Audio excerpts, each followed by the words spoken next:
C++ pattern series को हमने start किया हुआ था, जिसमें से हमारा 12th पैटर्न है। और अगर आपने मेरी प्रीवियस वीडियोस को नहीं देखा तो प्लेलिस्ट का लिंक आपको डिस्क्रिप्शन के अंदर मिल जाएगा, आप चेकआउट कर सकते हैं। और मैंने आपको बताया था कि तमाम पैटर्न्स को कवर करने के लिए हम एक ही लॉजिक का यूज़ करेंगे। हर पैटर्न को कवर करने के लिए हम क्या करते हैं, 4 स्टेप्स का यूज़ करते हैं, जिसमें से हमारे पास फर्स्ट स्टेप क्या होता है कि हमने पैटर्न को लिखना होता है टेबुलर फॉर्म में। ओके हो गया। तो मैंने यहाँ पे पैटर्न को लिख दिया एक टेबल की फॉर्म में। उसके बाद हमने इस टेबल के अंदर देखना होता है कि इसके अंदर कितनी रोज हैं एंड कितने कॉलम्स हैं। ये जो हमारे पास हॉरिजॉन्टल लाइंस हैं इन्हें हम क्या कहते हैं, रोज। और ये जो हमारे पास वर्टिकल लाइंस हैं इन्हें हम क्या कहते हैं, कॉलम्स। तो आप इस टेबल के अंदर देख सकते हैं कि कितनी रोज हैं 1 से लेकर 5 तक। इसी तरह कितने कॉलम्स हैं इस टेबल के अंदर 1 से लेकर 5 तक। हमेशा की तरह हम क्या करेंगे, रोज एंड कॉलम्स को देखते हुए नेस्टेड लूप का यूज करेंगे। अस्सलाम वालेकुम फ्रेंड्स, वेलकम टू टेक्निकल अमार। मैं क्या करता हूँ, यहाँ पे 2 वेरिएबल्स बना लेता हूँ आई एंड जे के नाम से, जिन्हें मैं यूज करूंगा नेस्टेड लूप के अंदर। उसके बाद हम क्या करते हैं, यहाँ पे आउटर लूप को स्टार्ट करते हैं जो कि होगा रोज के लिए। उसके बाद मैं क्या करता हूँ, यहाँ पे आई की वैल्यू को स्टार्ट करता हूँ 1 से, आई लेस आर इक्वल टू 5, क्योंकि टेबल के अंदर हमारे पास कितनी रोज थी, 5 रोज थी। उसके बाद मैं क्या करता हूँ, यहाँ पे आई की वैल्यू को इंक्रीज करता हूँ और हम क्या करते हैं, इस लूप की बॉडी बना लेते हैं। इस लूप की बॉडी के अंदर हम क्या करेंगे, इनर लूप का यूज करेंगे जो कि होगा कॉलम्स के लिए। तो मैं क्या करता हूँ, यहाँ पे लूप को स्टार्ट करता हूँ। जे की वैल्यू को हम स्टार्ट करेंगे 1 से, जे लेस आर इक्वल टू 5, क्योंकि हमारे पास कितने कॉलम्स थे, 5 कॉलम्स थे। उसके बाद मैं क्या करता हूँ, जे की वैल्यू को इंक्रीज करता हूँ और हम क्या करते हैं, इस लूप की भी बॉडी बना लेते हैं।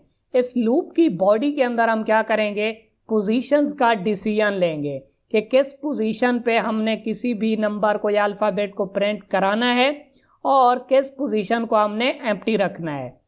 अगर मैं वापस आऊँ अपने टेबल की तरफ, आप इस टेबल के अंदर देख सकते हैं कि हमारे पास 25 पोजीशंस हैं।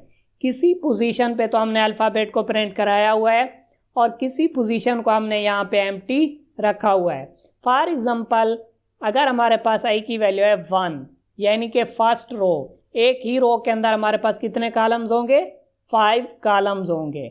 आई की वैल्यू 1 के लिए यहाँ पे जे की वैल्यू जब 1 होगी तो यहाँ पे हमने अल्फ़ाबेट को प्रिंट कराना है।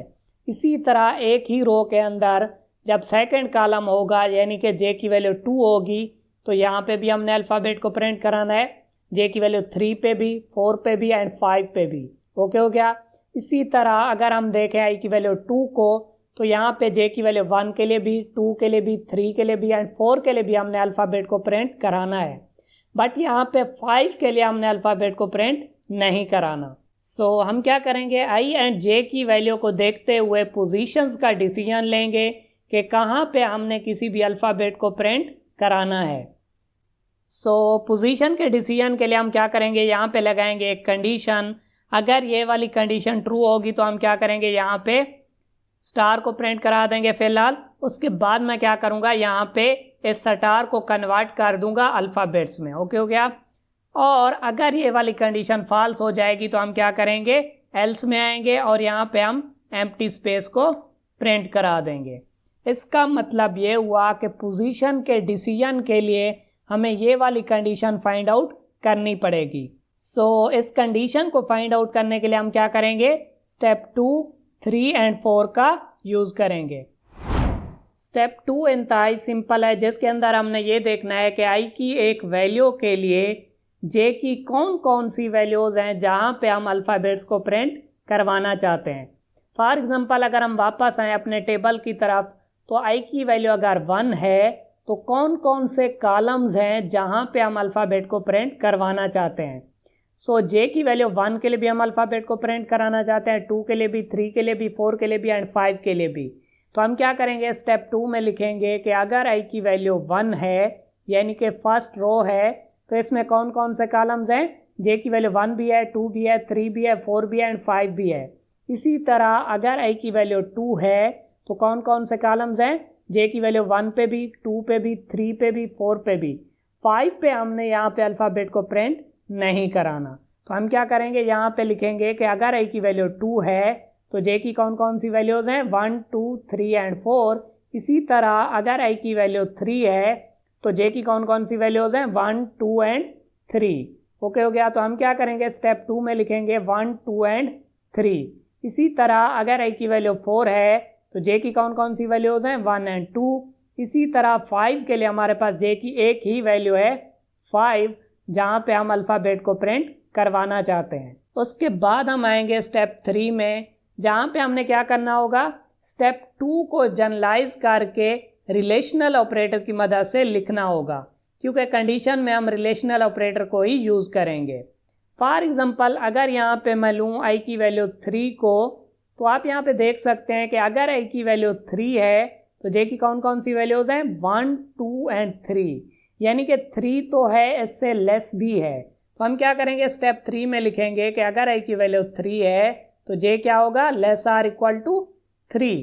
इसी तरह अगर आई की वैल्यू 2 है तो जे की कौन कौन सी वैल्यूज़ हैं, 1 2 3 एंड 4। तो हम लिख सकते हैं कि अगर आई की वैल्यू 2 है तो जे क्या होगा, लेस आर इक्वल टू 4। इसी तरह आई की वैल्यू 1 के लिए जे लेस आर इक्वल टू 5। इसी तरह अगर आई की वैल्यू 4 है तो जे की हमारे पास वैल्यूज़ क्या हैं, 1 एंड 2। तो हम लिख सकते हैं J less or equal to 2। और अगर आई की वैल्यू 5 है तो आप यहाँ पे देख सकते हैं कि जे की एक ही वैल्यू है 1, बट यहाँ पे हम ये नहीं लिखेंगे जे इज़ इक्वल टू 1, बल्कि हम लिखेंगे जे लेस आर इक्वल टू 1, क्योंकि हम यहाँ पे एक सीक्वेंस बनाना चाहते हैं। आप देख सकते हैं कि आई की हर वैल्यू के लिए हमने लिखा जे लेस आर इक्वल टू, तो यहाँ पे भी हम लिखेंगे जे लेस आर इक्वल टू 1। उसके बाद हम क्या करेंगे, स्टेप 4 में आएंगे, जहाँ पे हमने फाइनल कंडीशन को बनाना होगा। स्टेप 4 में हम क्या करेंगे, आई एंड जे का एक ऐसा रिलेशन बनाएंगे जो कि स्टेप 3 को सेटिस्फाई करेगा। आप स्टेप 3 के अंदर देख सकते हैं कि हमने आई की हर वैल्यू के लिए लिखा हुआ है J less or equal to. तो हम यहाँ पे लिख सकते हैं J less or equal to. Right side पे मैं ऐसा क्या लिखूं जो कि स्टेप 3 को सेटिस्फाई करे। तो आप यहाँ पे देख सकते हैं कि अगर आई की वैल्यू 1 है तो जे क्या है, लेस आर इक्वल टू 5। इसी तरह अगर आई की वैल्यू 2 है तो जे क्या है, less or equal to 4। First time हमने क्या करना है, यहाँ पे J less or equal to 5 बनाना है जब आई की वैल्यू होगी 1। अगर यहाँ पे मैं किसी नंबर में ऐड कर दूँ आई की वैल्यू तो हम यहाँ पे 5 बना सकते हैं, या फिर किसी नंबर से माइनस कर दूँ आई की वैल्यू तब भी हम यहाँ पे 5 बना सकते हैं। फॉर एग्ज़ाम्पल अगर मैं 4 में ऐड कर दूँ आई की वैल्यू तो फर्स्ट टाइम आई की वैल्यू होगी 1, तो ये बन जाएगा 4 + 1 5। और हम भी चाहते हैं कि यहाँ पे फर्स्ट टाइम बने 5, बट सेकेंड टाइम जब आई की वैल्यू 2 होगी तो क्या होगा, यहाँ पे 4 + 2 6 हो जाएगा, बल्कि हम चाहते हैं कि यहाँ पे क्या बने, 4 बने। तो इसका मतलब ये हुआ कि अगर हम आई की वैल्यू को ऐड करते हैं तो यहाँ पे ये वाला रिलेशन जो है ये स्टेप 3 को सेटिस्फाई नहीं करता। तो अब मैं क्या करता हूँ, यहाँ पे J less or equal to आई की वैल्यू को माइनस करके देखता हूँ।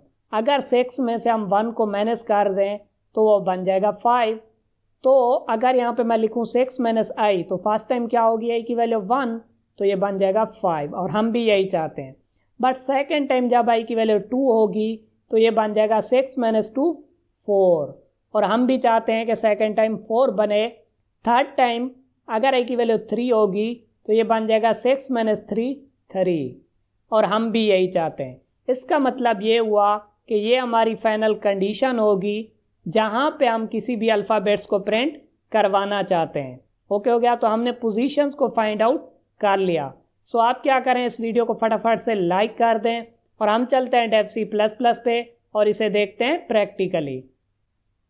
हमने कंडीशन को फाइंड आउट कर लिया था जो कि थी जे लेस आर इक्वल टू 6 - आई।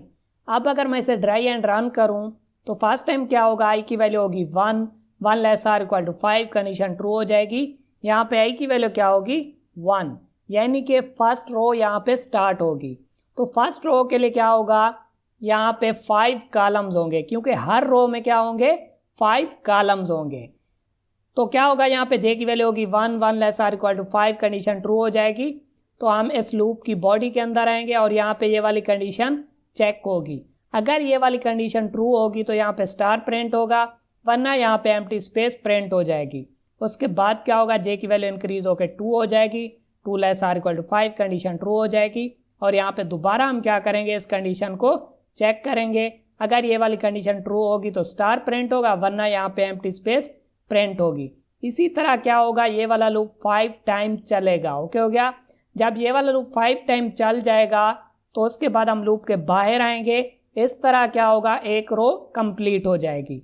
सो जैसे ही एक रो कंप्लीट होगी तो हम क्या करेंगे, लाइन को एंड कर देंगे, क्योंकि हम चाहते हैं कि नेक्स्ट रो नेक्स्ट लाइन के अंदर आए। उसके बाद क्या होगा, आई की वैल्यू इंक्रीज होकर 2 हो जाएगी और यहाँ पे सेकेंड रो स्टार्ट हो जाएगी। तो क्या होगा, सेकेंड रो के लिए भी क्या होगा, ये वाला प्रोसेस रिपीट होगा, क्योंकि सेकेंड रो के अंदर भी क्या होंगे, 5 कॉलम्स होंगे और हर कॉलम के लिए हम क्या करेंगे, इस कंडीशन को चेक करेंगे।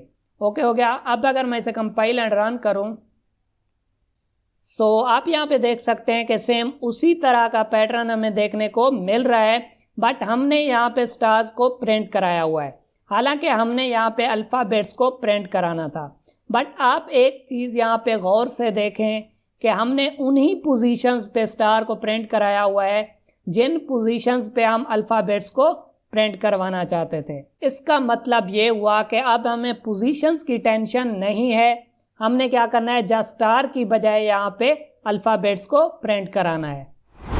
सो हमने क्या करना था, दरअसल ये वाला पैटर्न यहाँ पे प्रिंट कराना था। सो इस पैटर्न के अंदर आप देख सकते हैं कि हमने फर्स्ट रो के अंदर क्या प्रिंट कराना था, A B C D and E. अगर आप यहाँ पे गौर से देखें तो ए क्या है, हमारे पास एक करेक्टर वैल्यू है, बी भी एक करेक्टर है, सी डी एंड ई भी क्या है, हमारे पास करेक्टर्स हैं।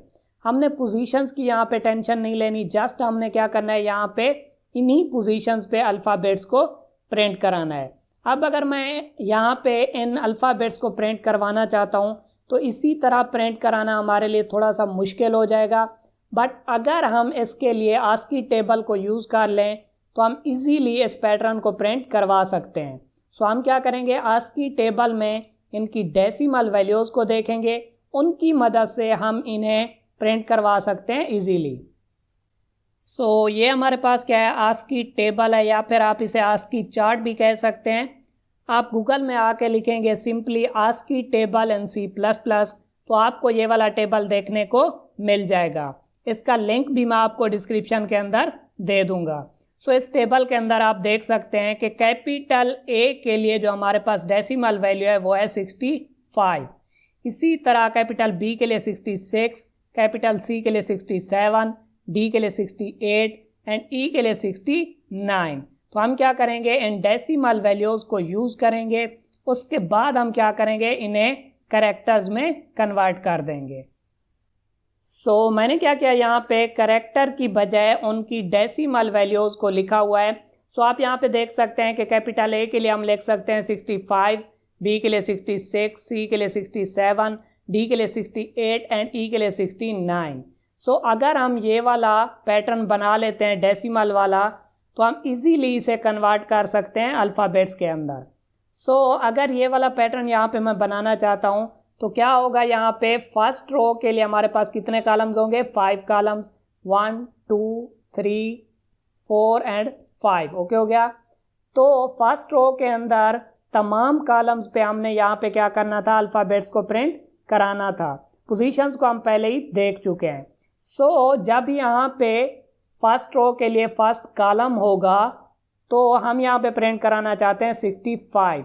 सो अगर यहाँ पे मैं लिख दूँ 64 प्लस जे, तो फर्स्ट टाइम क्या होगा, जे की वैल्यू होगी 1, तो यहाँ पे हो जाएगा 64 प्लस 1 65। इसी तरह जे की वैल्यू 2 के लिए क्या होगा, यहाँ पे 66, और जे की वैल्यू जब 3 होगी तो यहाँ पे हो जाएगा 64 प्लस 3 67। इसी तरह जब जे की वैल्यू 4 होगी तो ये बन जाएगा 68, और जब जे की वैल्यू 5 होगी तो ये बनेगा 69। ओके हो गया। तो इसी तरह क्या होगा, फर्स्ट रो प्रिंट हो जाएगी। फिर क्या होगा, यहाँ पे सेकंड रो स्टार्ट होगी, सेकेंड रो के लिए फर्स्ट कॉलम यानी कि जे की वैल्यू 1। ओके हो गया। जब जे की वैल्यू 1 होगी यहाँ पे तो क्या होगा, 64 + 1 65। सो इस तरह हम क्या कर सकते हैं कि इस पैटर्न को प्रिंट करवा सकते हैं अगर हम स्टार की बजाय यहाँ पे 64 + j लिख दें। ओके हो गया, तो ये वाला पैटर्न बन जाएगा। बट हम तो बनाना चाहते थे ये वाला पैटर्न। तो अगर मैं इसकी टाइप कास्टिंग कर दूं तो ये वाला पैटर्न हम इजीली बना सकते हैं। तो हम क्या करेंगे, टाइप कास्टिंग करेंगे। टाइप कास्टिंग हम किस तरह से कर सकते हैं, जिस भी हमने डेटा टाइप में कन्वर्ट करना है उसका हम लिखेंगे नेम। तो हम यहाँ पे कैरेक्टर्स में कन्वर्ट करना चाहते हैं तो हम क्या करेंगे, यहाँ पे लिखेंगे कैर और पैरेंथेसिस के अंदर हम लिखेंगे वैल्यू। वैल्यू क्या है हमारे पास, 64 + j। तो क्या होगा यहाँ पे, फर्स्ट टाइम जब यहाँ पे बनेगा 65 तो 65 यहाँ पे कन्वर्ट हो जाएगा कैरेक्टर में, और हमें पता है कि 65 की कैरेक्टर वैल्यू क्या है, कैपिटल A। ओके हो गया। इसी तरह 66 भी कन्वर्ट होगा कैरेक्टर में तो उसकी वैल्यू क्या है, कैपिटल B। तो यहाँ पे प्रिंट हो जाएगा capital B। So type casting के लिए आपने क्या करना होता है, यहाँ पे लिखनी होती है वैल्यू और उससे पहले लिखना होता है डेटा टाइप। अगर आप इसी को कन्वर्ट करना चाहते हैं फ्लॉट में तो आप क्या लिखेंगे, यहाँ पे लिखेंगे फ्लॉट और पैरेंथेसिस में आप क्या करेंगे, ये वाली वैल्यू यहाँ पे लिख देंगे। ओके हो गया। तो ये कन्वर्ट हो जाएगा फ्लॉट में यानी कि डेसिमल वैल्यू में। इस तरह आप क्या कर सकते हैं, टाइप कास्टिंग कर सकते हैं। बट हम यहाँ पे क्या करेंगे, लिखेंगे कैर, क्योंकि हम कैरेक्टर में कन्वर्ट करना चाहते हैं। सो स्टार की जगह पे मैं क्या करूँगा, यहाँ पे लिखूँगा कैर और पैरेंथेसिस में मैं लिखूँगा 64 + j।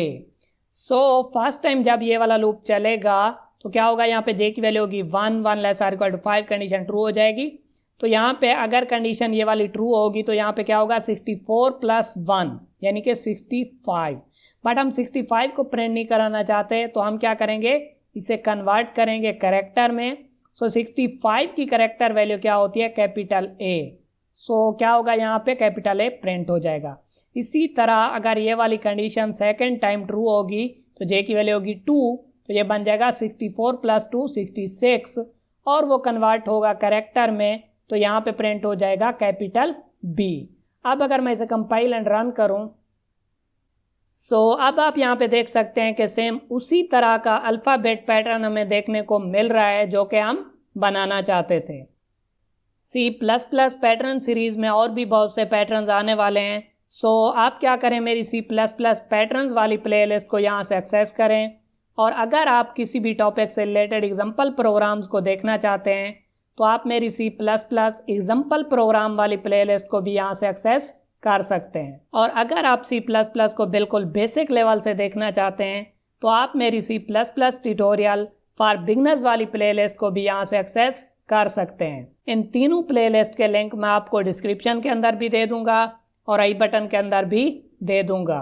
वीडियो अच्छी लगी हो तो वीडियो को लाइक करें और चैनल को सब्सक्राइब करें। Thank you.